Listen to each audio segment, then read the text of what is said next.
битва! І традиційне вітання. І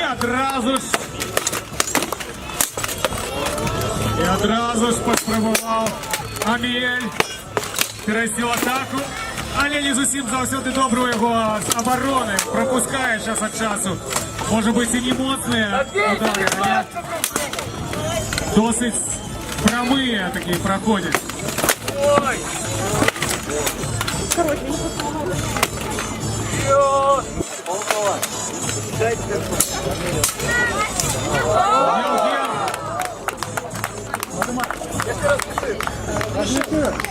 Боец дозволяє поднять меч.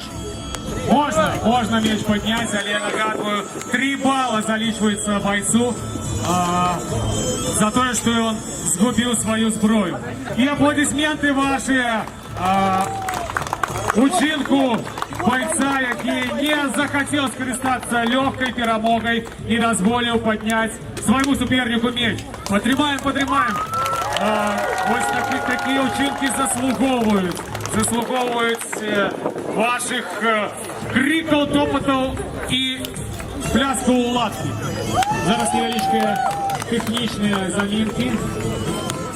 Не зовсім добре, видать, пальчатка железная, добре подогнана до руки. Ну что, бойцы готовы? Протягиваем.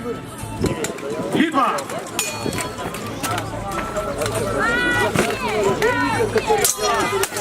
Амелю зараз треба не тільки набирати бали, понял, але і бути осторожним. Вельми складана його ситуація і не зовсім добра з оборони. Пропускає удари. Що бой?